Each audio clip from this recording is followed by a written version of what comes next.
Ashton and I became friends about 10 years ago when we were both in high school, and we both found our friendship through powerlifting. And as you've seen over the past few years, Ashton has just continued to escalate to the moon with his lifts, and he has a ton of wisdom to offer. And one thing that I really appreciate about him is that although he's such a wonderful lifter, he almost doesn't even know it. I asked him the other day if he knew that he had the highest drug tested total for both the 220 and 242 weight class, and he had no idea. Because all Ashton cares about is showing up on meet day and winning first place. He doesn't care about anything else. And it's inspiring to watch him because he's got all of his other things going on regarding the military, his clinical psychology, but yet he still makes time to lift, and not only to just lift, but be one of the best in the world at it. So we hope that he inspires you as much as he inspires us, and let's roll into it. So Ashton, how would you describe yourself to someone that doesn't know you? I think a few words come to mind. I think, powerlifting and string sport is certainly a part of that. So I would definitely say hardworking, studious, busy, overworked sometimes, but generally very sort of proud of what I have achieved, and very much so looking forward to other things on the horizon that I would like to achieve, simply put. What all are you working on right now? Well, right now I'm in Bethesda, Maryland. I'm working on my PhD in clinical psychology. I'm a third-year doctoral candidate here. So I'm deep into like the weeds of dissertation and finishing up classes and seeing patients and things like that. I also, of course, do competitive powerlifting. So right now I compete in the USAPL. At the moment, I'm in the 242 weight class. I don't weigh 242, but I'm in that weight class right now. And I'm hoping, or not hoping, I mean, I'm working towards winning the first pro series. So the culminating event for that sort of is going to be March 2023 at the next Arnold Sports Festival. The next thing on the horizon right now, there was Nationals in June. And then there is the Virginia Pro as well. That is in December. And that's a 40-minute drive from where I live. It's usually where I train. So there's definitely a bit of a home advantage there. But right now, just graduate school, patients, dissertation, powerlifting, and just other sort of miscellaneous tasks that need to be done or that are required from my service obligation and normal adulting, I guess. Mm-hmm. How many hours a week would you say you spend working on something? I guess I haven't really thought about really quantifying it like that. I definitely like read a lot. So for instance, like today, like Sundays usually, especially after this call, it's past 11 right now. I'll probably work for about 11 or 10 to 12 hours, just depending on how I feel, with probably an hour break in there somewhere. Or split up the hour break in like 30-minute or 15-minute segments. That's on Sundays. Saturday is usually the only day I don't actually do anything schoolwork related, or patient or dissertation related. Saturday I usually just focus on training. So I'm usually at the gym for maybe 5 hours on Saturdays. What are you doing that takes 5 hours? Because that's a long time to be in the gym. Not for me. Yeah, no, I actually like being there on Saturday. I go in Saturday morning. It's usually one of the more exciting parts of the week. I don't really worry about the outside world or other things too much. I just kind of try to focus on the moment and just being there and being present, and other folks that are training too. It's just a good time. So you training that whole time, or are you hanging out some too while you're there for that long? No, definitely hanging out some too. Like when I do like Mm-hmm. my SPD days, like so squat bench deadlift on Saturdays and Mondays right now. When I do them on Saturday, it's like the SPD part actually doesn't really take me that long, because I'm pretty much like go go go. I'll usually finish the bigger sessions in under 3 hours, and I'll finish the normal sessions in under like 2.5, 2 hours, sometimes even, Mm-hmm. um, for the whole SPD and back downs and everything. Are you trying to essentially simulate a powerlifting meet on Saturdays?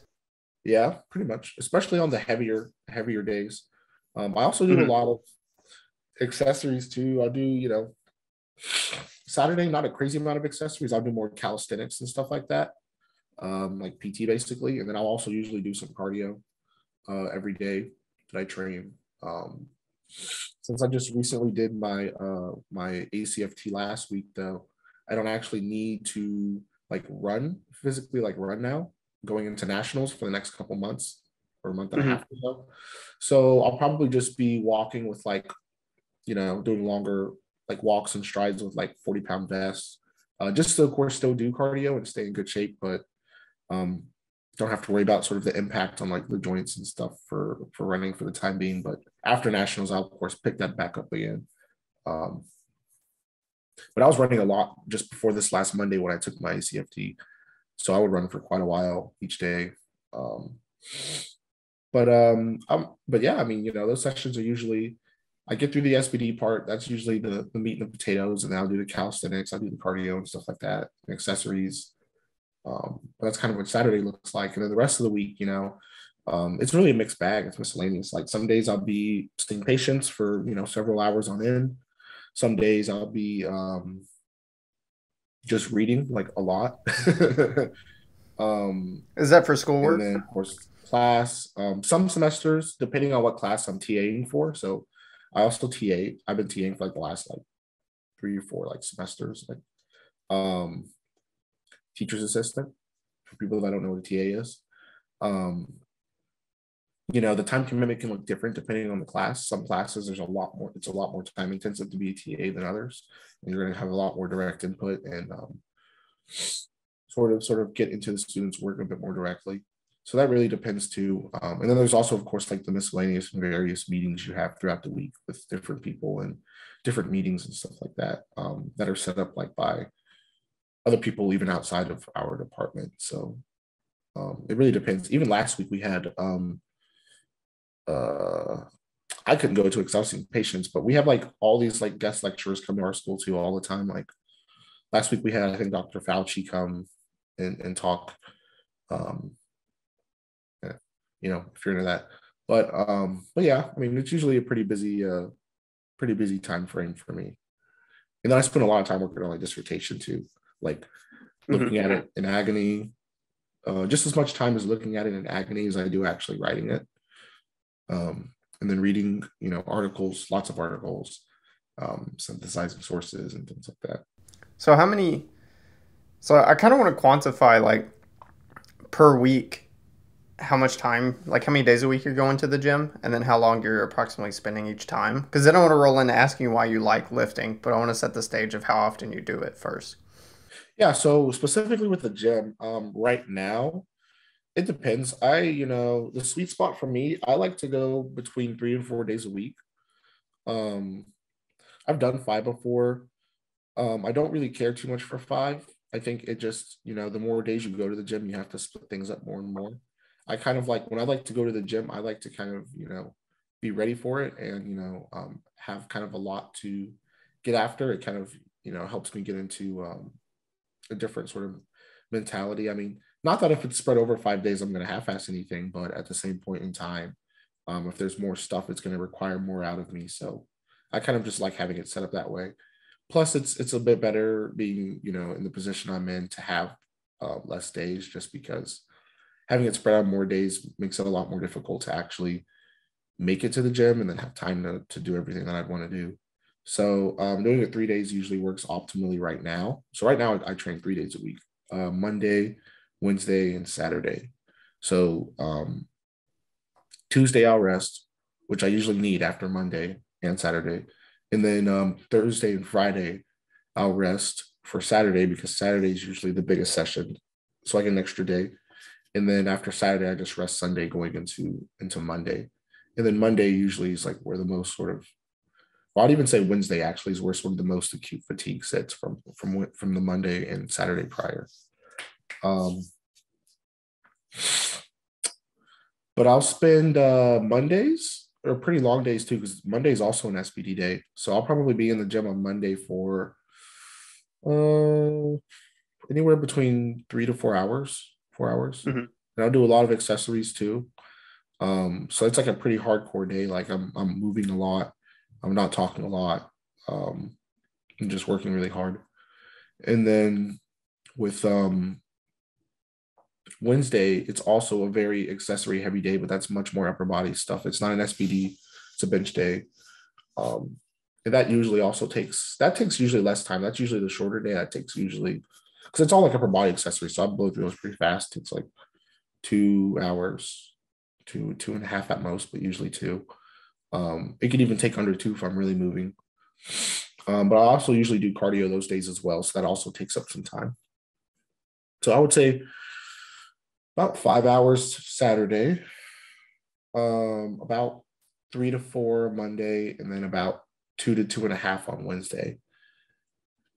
So if you add up the lower ends of that, 2, 3, and 5, you got, well, 10 hours a week in the gym.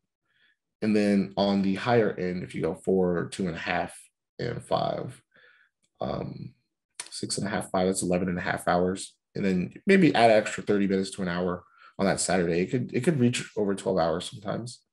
So thinking about it, so you've got everything that you're working on with school and all of the stuff surrounding that, and then you're still spending 10 to 12 hours a week in the gym. So what sort of role does lifting play in your life, and why do you like it, and why do you choose to spend the time preparing for competitions and actually competing? Well, I mean, the first thing is I'm a competitive person. I love competing, and strength sport is something that I've really enjoyed doing since I was, a teenager. And so it's just something I've really just stuck with. My love for competition plus my love for strength sport has equaled, what you see now with like my whole powerlifting, career so far.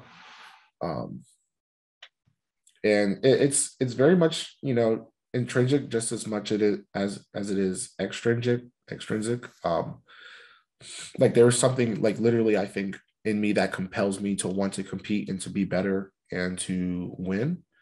And then of course extrinsically there's other people that are getting better. There's always someone chipping at my heels, or there's always someone right in front of me.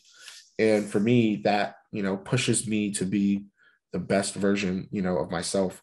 Like wanting it for myself, certainly yes, that plays a role, but also when it comes to competition, you know if you want to be the best, there I think there is some level of healthy comparison that you can make to your competitors. And I know a lot of people are scared of that. They're like, don't compare yourself to others, just stay in your own lane and worry about yourself and this and that. And I get it, and some people will always do that, and that's fine. But for me, I found, when it comes to competition, rather than just self-improvement or just training to train or have fun, like for me, like when I want to win, it's really about, I watch the other lifters. I very much sort of analyze what they do. And then after seeing what they have, based off of their training and past performances and stuff like that, I start to predict their performances. And I'm usually pretty accurate, just because I've been doing this for so long. I usually don't make very many mistakes. I'm usually within a pretty good, like margin of error. When you say you're predicting it, are you watching their training and then trying to guess what they're going to do on meet day? Well, I watch their training and I also look at their past performances. I also think, if I'm like, do they look heavier? Like, have they gained weight? Have they lost weight? What kind of like body weight, reduction or gain have they had? Just a lot of things. And I don't like sit there and consciously go through each of those things. It's almost like at this point, my mind just automatically does it. And it spits out this like estimate usually. I can do it really quickly. Um, and anything can happen on game day and people can perform higher than expectation or lower than expectation, but usually I'm within a pretty reasonable range of their performances, like in terms of my predictions. So that definitely helps like the competitive side, because at the end of the day I want to win, and I need to know what's required of me, minimum to win. And then for me, that minimum, I tell myself, if I don't hit this minimum, I'm gonna fucking lose. So I gotta hit at least this, if I want to have any shot at winning. And that's kind of how I think about it. And so it forces me to, to reach higher and to achieve more and to become stronger, you know. Um, Sometimes what I do, like for instance, this past, you know, I just started training for my national championship that's going to occur in June in Vegas. And so what I did was the first day that I started training for that event, I took my gold medal from last year's nationals and I looked at it in the gym because it's in my gym bag. And I just threw it in the trash, you know, because to me at that point it was useless. And, you know, if I was tethered to that medal and I was tethered to that win, then I'm not doing enough to prepare to win the next one, you know. And, you know, some people may say that's extreme or whatever. And, you know, I don't really care. Um, for me, you know, it just gets you into a different mindset. You just get, you know, you get competitive, um, you just, I think you get to a point where you give yourself the best odds of not becoming complacent, you know, not underestimating other people and, you know, just really being able to be at your best when you compete. At least from in my experience, that's what's worked for me. And I somehow But enjoy all of that. So it's kind of the circle back. Like that for me is fun. All of that is fun that I described. so what is it about powerlifting that scratches the itch for being competitive more so than cross country or CrossFit or even competing in bodybuilding? Like why is it powerlifting? Yeah. Well, I would definitely say powerlifting first, just because I've always wanted to be really strong, just like many other young men. And there's just something about going in and just, you know, lifting some heavy ass weight that, you know, for me, there's really nothing that really, you know, beats it sometimes. Like that adrenaline rush before you, you know, squat over 800 pounds or, you know, deadlift, you know, attempt like a 900-pound deadlift or, you know, bench 500 pounds, you know, like for me, those few seconds, you know, where I'm getting ready to attempt it and I hit it, and I'm done, you know, or I at least try it, you know, just absolute bliss. Like, you know, I'm just nothing else in the world matters at that moment, you know, work, stress, nothing, like it's all gone, you know, and it's such an amazing feeling. That plus, you know, always having a love and respect for string sport, plus, you know, wanting to be strong, all of that together, you know, to say that it's just something I just really enjoy. Now, it doesn't mean I'm not open to other things like CrossFit to me, you know, some people, you know, shit on it or whatever. I actually think it looks really cool. And it coincides, I think, better with like my career right now than powerlifting even does. Just because of all the events that you do in CrossFit and stuff like that. So I have like been strongly considering transitioning to CrossFit. Not right now. I still have some unfinished business in powerlifting, and I want to give it my all if I get into it. But in a few years from now, maybe, you know, my late 20s, early 30s, that's kind of when I'd want to get into CrossFit. But at the time being, powerlifting just does it for me. And then with bodybuilding, you know, bodybuilding and strongman. Strongman's okay, you know, it's cool. Like it's a fun sport to watch. There's just two things with strongman for me. Well, three things. One, you know, I'm not, you know, 6'8" and 400 pounds. And, you know, people can say whatever. And, you know, I respect, you know, people who, you know, compete in the lighter weight classes and do this and that and the other. But for me, you know, I want to be at the top level of what I'm doing. And in strongman, you know, I don't have that freakish like master size, you know. So I can perform really well and kick ass in strongman, I no doubt. But at the same point in time, you know, there's, you know, 6'7", 6'8", 400-pound people, you know, squatting goofy looking things and, you know, pulling trucks and shit. And, you know, I could very well probably do all that too. But, you know, those are the guys that, you know, that kind of carry that sport in a lot of ways, in my opinion. So um, that plus that's one thing. The second thing is injury risk. That's kind of something else I think about too. I don't really like the injury risk there. I mean, the years of powerlifting, I think definitely helps with that because now I have, you know, very dense bones. I have strong joints, strong ligaments and stuff like that. So, you know, I don't break anything. I don't really get like hurt per se. And I manage, you know, fatigue really well. But at the same point in time, it's definitely a risk and it's there in strongman. And, you know, is it a risk that I want to take for a sport that, you know, won't really sort of put me in like the sickest competition, you know, maybe not. Um, So those are kind of some of the things with strongman. And then with bodybuilding, like if I ever did bodybuilding, it would definitely be, a drug-free division, whatever. And again, people care about, like the Olympia and, sort of like the mass monsters that, use a lot of drugs. And for me, that lifestyle is just not for me. Um, for me, like aesthetics are cool and I like to look good, but at the same point in time, if that's all I'm doing, it's a little off-putting to me because if I'm not focused on strength or doing anything that's like sort of functional or that that's functional. Like if I'm just looking good just to look good, and again, not to knock bodybuilders because there's some bodybuilders that work really hard at it and they're super passionate and I love watching it. I think it's awesome. But for me, it doesn't fulfill sort of my competitive, you know, um, fire. It doesn't, stoke that fire. So that's not something I could put like my heart into and really give it my all. Like if I can't put my heart into it or give it my all, then what's the point of doing it?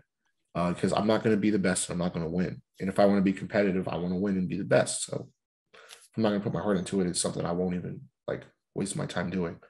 Um, for some people, it's not a waste of time. They just enjoy doing it or they want to do it and they just want to look better. But for me, if I want to compete and, be among the best and I can't put my heart into it, then it's a waste of time. I'm not going to, because I believe someone else is going to be out there who's going to be just as talented, if not more talented, and they're going to put their heart into it.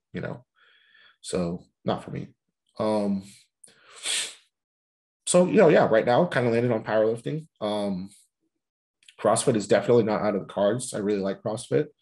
I've kind of been doing a lot of research on it. So that's something, in the horizon in the distant future that I'll probably be dabbling in pretty heavily. And that's something I feel like I could put my heart into. I feel like, it's something that could be lucrative. I also feel like it's something I feel like I can compete at the top level in and, um, and be like sort of like, the big boss in that world, basically. Mm. Oh, I have a question for you right there. So, so I know most people know of your strength capabilities, but I don't think a lot of people realize how much you've done cardiovascular wise. As far as, because I remember watching your ROTC stuff, and you would go on these like 12-mile rucks constantly. So, what are your sort of capabilities regarding your cardiovascular conditioning? Yeah. Um, it's funny. Like it kind of depends, how much I'm training for it and how much I weigh. Like right now being heavier and not training as much for it. I mean, I can still run and stuff, but it's not like anything special, I would say. When I'm lighter, like low 200s, and I'm actually running more often, I could get down to some pretty good run times. Like I've ran, 5 miles, well within 40 minutes a few times over 200 pounds. I've rucked 12 miles in a little bit over 2 hours, rucked 18 miles in 4.5 hours, so 15 minutes per mile with like a 70-pound rucksack. Um, and I've done three marathons. I've done 3 marathons in undergrad, 3 26.2-mile rucks. And those would usually be like a couple weeks out from collegiate nationals. So I'd turn around and compete at collegiates after I did those. Um, I've done 3 of those, yeah. So it's, if I train for it or I set my mind to it, it's up there. Um, I'm also very good at like sort of speed events, like sprinting, pulling sleds and stuff like that. Like when I get tested on that kind of stuff, I do great, phenomenally actually. And like a mile or less is awesome. 2 miles, I hate running 2 miles. It's like this weird middle ground between being like a true distance run and being, kind of like a more of like a shorter run. It's in that weird uncomfortable spot. Um, I never liked it, but I mean, I was a lot better at it when I actually did it more. So I definitely got the aerobic capacity thing down, I would say. Do you feel like that carries over to your lifting, whether that be your recovery in between sets or actually your endurance during sets? Potentially, I mean, when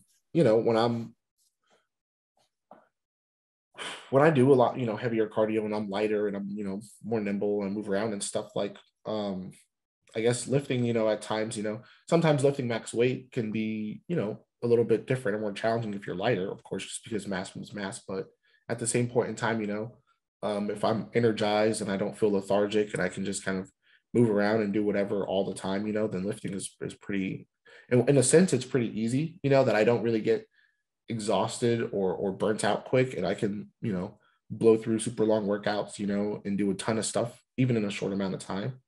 So there's probably something there. I mean, but it also, I've seen it affected the other way too, like after doing a marathon, with a ruck and like, dry heat like New Mexico, it's not, that doesn't necessarily, after you do that marathon, like it may not help your lifting for Yeah. The extremes of it probably don't help your lifting. But doing like some regular cardiovascular activity, doing something for your heart health, which I encourage all people to do, including powerlifters, all powerlifters. There's a lot of powerlifters that I think are sedentary, that don't move around a lot, and they only lift weights. Like I think that those people could definitely benefit from doing some cardiovascular activity, even in their own lifting. And they may not see those benefits immediately, but over time, I think, as they just incorporate that and add that in. And again, they don't have to go to extremes, but just do something, I think that it could help people like that for sure.